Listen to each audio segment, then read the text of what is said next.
রাজনৈতিক দলগুলোর সঙ্গে একটা একটু ব্যবধান ঘটলো। কারণ আমরা আগের দিন দেখলাম, 2 দিন দেখলাম যে মির্জা ফখরুল ইসলাম আলমগীর বলছিলেন যে দ্রুত নির্বাচন দিতে হবে এবং রোড ম্যাপ ঘোষণা করতে হবে। আবার মেজর হাফিজউদ্দিন বলছিলেন যে বিপ্লবীদেরকে নিয়ে বিপ্লবী সরকার গঠন করতে হবে এবং ক্যান্টনমেন্টে কেন হত্যাকারীদের ঠাঁই দেওয়া হলো এটার জন্য তিনি সমালোচনা করেছেন। তো একটু রাজনৈতিক দল, বিশেষ করে মানে যারা ক্ষমতা আসতে চায়, তাদের মধ্যে একটা অস্থিরতা, সেই প্রেক্ষিতেই কি তিনি বলছেন যে আমরা দেশ শাসন করা আমাদের কাজ না, আমরা আমাদের নিজ নিজ পেশায় সন্তুষ্ট? এরকম কি একটা মত পার্থক্য ঘটলো কিনা, যার প্রেক্ষিতেই ভাষণ? আমি জানি না, তবে আমার মনে হয় আমাদের রাজনীতিবিদরা তো তারা অনেক রকম রাজনৈতিক বক্তব্য দেন। তা আমার মনে হয় টু আর্লি, এটা একবারে এই তো কয়দিন হলো মাত্র, 15 দিন। হ্যাঁ 15 দিন হলো। তো আমার মনে হয় আমাদের অস্থির হওয়ার কি অধৈর্য হওয়ার কোনো প্রয়োজন নেই। আমার মনে হয় না একটা এর মধ্যে কোনো বিরাট বিরোধ সৃষ্টি হয়েছে। তো আমি নিশ্চিত আমাদের রাজনীতিবিদরাও চান যে যে জঞ্জাল সৃষ্টি হয়েছে গত 15-16 বছরে, এই জঞ্জাল মুক্ত করে একটা সুষ্ঠু নিরপেক্ষ নির্বাচন যেন হয়, এবং যার মাধ্যমে, এবং তা না হলে এই সরকার যদি প্রস্থান করে এই জঞ্জাল দূর করার আগে, তাহলে কিন্তু তাদেরকে, যারা ক্ষমতা আসবে তাদেরকে করতে হবে, এবং এটা চারটিখানি কথা হবে না, চারটিখানি কথা নয়, এবং এটা দুরূহ।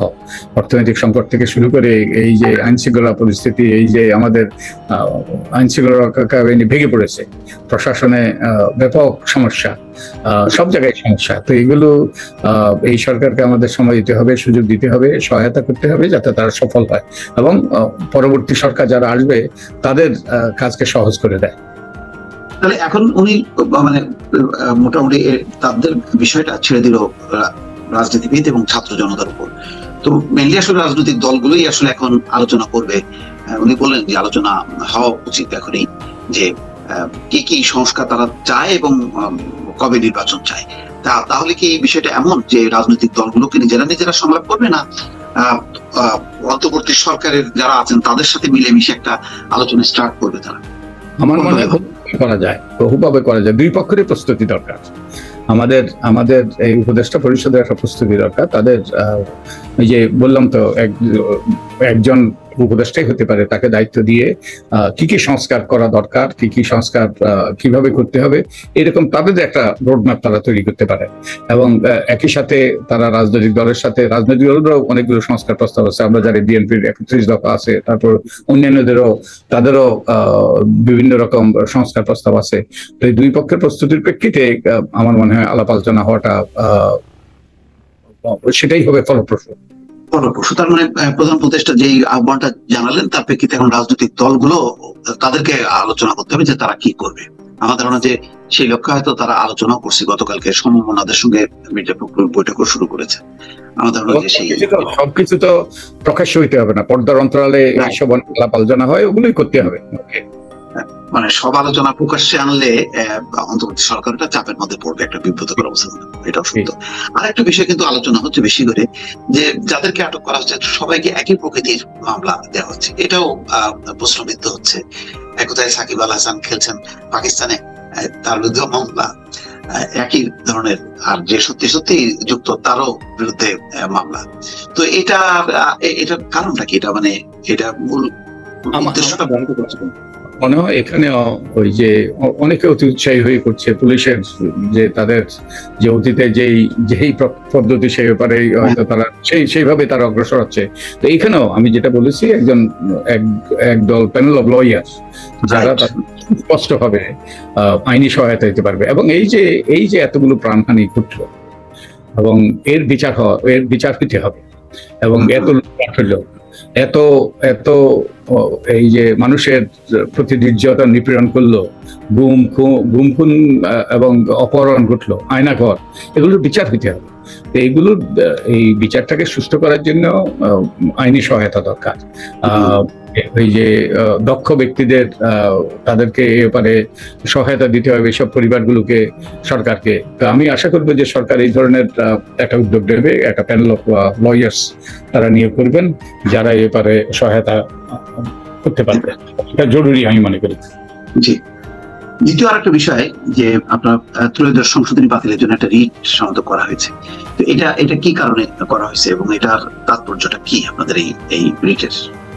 বস্তুত এটা রিট নয়, এটা হলো একটা রিভিউ, যে ত্রয়োদশ সংশোধনী মামলা যেটা এই যে যার মাধ্যমে তত্ত্বাবধায়ক সরকার ব্যবস্থাটা বাতিল করা হলো, সেটার যে রায় হয়েছে আমাদের আপিল বিভাগে, বিভক্ত রায় 4-3 বিচারপতি খায়রুল হকের নেতৃত্বে। তো এটা তো সুপ্রিম কোর্টের রায় হয়েছে, এখন তো সুপ্রিম কোর্টের রায় চূড়ান্ত, এটা ওই যে চূড়ান্ত সিদ্ধান্ত, তো ওটাকে রিভিউ করার জন্য আমরা একটা আবেদন করেছি চেম্বার জজ আদালতে গতকালকে, এবং চেম্বার জজ এটার অনুমোদন দিয়েছেন, আমাদেরকে পারমিশন দিয়েছেন। এখন এটা আমরা রিভিউ পিটিশনটা দাখিল করব। তো এর আগে আরেকটা মামলা হয়েছে যেটা হলো পঞ্চদশ সংশোধনীকে বাতিলের আবেদন করে, ওটা হলো রিট আর এটা হলো রিভিউ। আমরা গত সপ্তাহে করেছি ওটা। আমরা এই যে ত্রয়োদশ সংশোধনী বাতিলের প্রেক্ষাপটে কিন্তু পঞ্চদশ সংশোধনী পাশ হয়েছে, তো আমরা পঞ্চদশ সংশোধনীটাকে অসাংবিধানিক বলে আমরা ঘোষণার জন্য আদালতে শরণাপন্ন হয়েছি, এবং একই সাথে ওই যে ত্রয়োদশ সংশোধনী মামলার আপিল বিভাগের রায়টাও অসাংবিধানিক ঘোষণার জন্য আমরা আবেদন করেছি। যেমন যে এই যে গতকালকে যে আবেদনটা, যে অনুমোদনটা আমরা পেলাম, এটা তাৎপর্য হলো যে আমাদের সংবিধানের একটা মূল কাঠামো, বলে বেসিক স্ট্রাকচার, সেটা হলো গণতন্ত্র। অর্থাৎ আমাদের রাষ্ট্র পরিচালিত হবে গণতান্ত্রিক পদ্ধতিতে, কিন্তু এই তত্ত্বাবধায়ক সরকার ব্যবস্থাটা আমাদের সংবিধানে অন্তর্ভুক্ত করা হয়েছে একটা রাজনৈতিক সমঝোতার ভিত্তিতে, রাজনৈতিক বন্দোবস্ত বলে কেতাবি ভাষায়, রাজনৈতিক দলগুলোর মধ্যে ঐক্যমত্যের ভিত্তিতে। যদিও তারা সামনাসামনি টেবিলে বসে করে নাই, কিন্তু এক দল দাবি করেছে, আরেক দল এটা মেনে নিয়েছে, এবং এটার লক্ষ্য ছিল একটা সুষ্ঠু নিরপেক্ষ নির্বাচন নিশ্চিত করা। কিন্তু এটাই সম্পূর্ণ ওই যে ভ্রান্ত ধারণার ভিত্তিতে, কতগুলো ভ্রান্ত যুক্তির ভিত্তিতে খায়রুল হকের নেতৃত্বে আপিল বিভাগ এটা বাতিল করে, এবং তারা বলেছে যে এটা অগণতান্ত্রিক। কিন্তু আমরা দেখলাম তো কি অগণতান্ত্রিক হলো, যে এই ত্রয়োদশ সংশোধনী বাতিলের ফলে, অর্থাৎ তত্ত্বাবধায়ক সরকার বাতিলের ফলে আমাদের নির্বাচনী ব্যবস্থায় ধ্বংস হয়ে গেল, আমাদের ভোটাধিকার হরণ হলো। এবং এই যে গত কয়েক সপ্তাহের যে মর্মান্তিক ঘটনাগুলো, এই ঘটনাগুলো কিন্তু তারই ফলশ্রুতি, এবং আমাদের একটা কর্তৃত্ববাদী সরকার আমাদের উপর চেপে উঠলো। এই যে চারদিকে অনাচার, অবিচার, অন্যায়, লুটপাট, এগুলো সবই কিন্তু ওই মামলার রায়েরই ফলশ্রুতি। তো এটা মানে ওই তত্ত্বাবধায়ক ব্যবস্থা বিলুপ্ত করার ফলে যে নির্বাচনটা যে একচেটিয়া হয়ে গেল, এবং তার ফলে যে একটা স্বৈরতান্ত্রিক ব্যবস্থা কায়েম হলো, তার আজকের মানে যেহেতু ক্ষমতা পরিবর্তনের স্বাভাবিক পথ আর থাকলো না, সেই কারণে এই পথের এই যে এখন যে পরিস্থিতিটা, সেটা আমরা এখন এতগুলো প্রাণহানি ঘটলো। এবং এই যে আমরা মানে তত্ত্বাবধায়ক সরকার বাতিলের ফলে যারা ক্ষমতায় আছে তারা এই ক্ষমতায় ওই যে চিরস্থায়ী হয়ে গেল, এবং ভোটের দরকার নেই। তো অনেকে ভোট দিতে পারিটাই, এবং তাহলে তার জনগণের কাছে দায়বদ্ধতা নেই।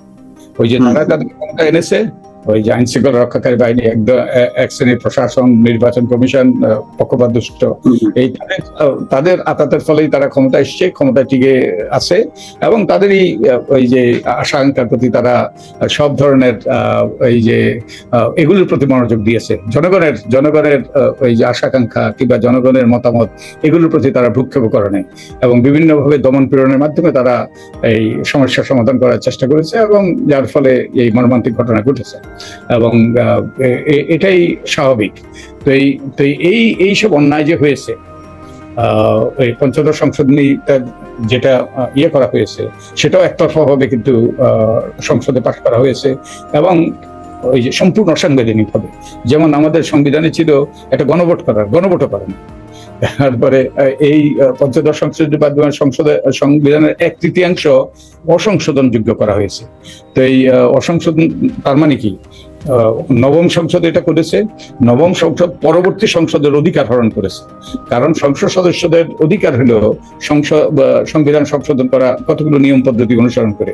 তো তারা পরবর্তী সংসদের অধিকার হরণ করেছে। তো এগুলো সংবিধানের সুস্পষ্ট লঙ্ঘন। আর ওই যে গণতন্ত্র, আমি আগেই বলেছি যে আমাদের সংবিধানের মূল কাঠামো গণতান্ত্রিক ব্যবস্থাকে হরণ করেছে, ভোটাধিকার হরণ করেছে। তো এগুলো ওই যে সংবিধানের সুস্পষ্ট লঙ্ঘন। তো এই কারণে আমরা এই একটা রিট এবং একটা রিভিউ পিটিশন আমরা দায়ের করছি, একটা করেছি আর একটা করার প্রক্রিয়া আছে। তো আমি আশা করি যে এই যে অন্যায় ভাবে আইন বিধিবিধান করা হয়েছে, সংবিধান ওই যে সংশোধন করা হয়েছে, এগুলোর অবসান হওয়া দরকার। আর একই সাথে আরেকটা কাজ হয়েছে, এই যে খায়রুল হকের রায়ে তিনি রায় বদলিয়ে দিয়েছিলেন। তার প্রথম রায়টা ছিল 2010 সালের, ওটাকে বলে শর্ট অর্ডার, 4 বাক্য ছিল ওটা, 4 বাক্যই কিন্তু মূল রায়। তারপর হলো ওই যে বিস্তারিত ডিটেইল। আমাদের প্রধানমন্ত্রীর পক্ষ থেকে বলা হয়েছিল যে আদালত এই তত্ত্বাবধায়ক সরকার ব্যবস্থা বাতিল করেছে। আমি বাতিল করি নাই, আদালত বলেছে যে পরবর্তী নির্বাচন যদি তত্ত্বাবধায়ক সরকারের অধীনে হতে হয় তাহলে সংসদকে সেই সিদ্ধান্ত দিতে হবে, যেটা সঠিক নয়। সংসদ বলছে শুধুমাত্র বিচারপতিকে বাদ দেওয়ার ব্যাপারে সংসদকে এখতিয়ার দেওয়া হয়েছে, এবং পরবর্তী 2 নির্বাচন তত্ত্বাবধায়ক সরকারের অধীনে হবে। এবং এরপরে পঞ্চদশ সংসদে পাশ হওয়ার পরে খায়রুল হক সাহেব তার ওই যে বিস্তারিত রায়, 16 মাস পরে দেওয়া বিস্তারিত রায় বাদ দিয়ে দিলেন। উনি ওই যে প্রধানমন্ত্রী যেভাবে বলেছে ওইভাবেই, যে পরবর্তী নির্বাচন হতে হলে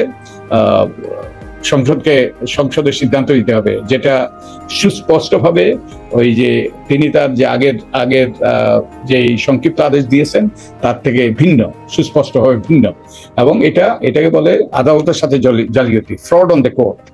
এবং এটা গুরুতর অপরাধ। আমি আশা করি তাকে এ ব্যাপারে জবাবদিহিতার কাঠগড়ায় দাঁড় করানো হবে। তো এই অনেকগুলো অন্যায় হয়েছে, এগুলোর বিহিত হওয়া দরকার।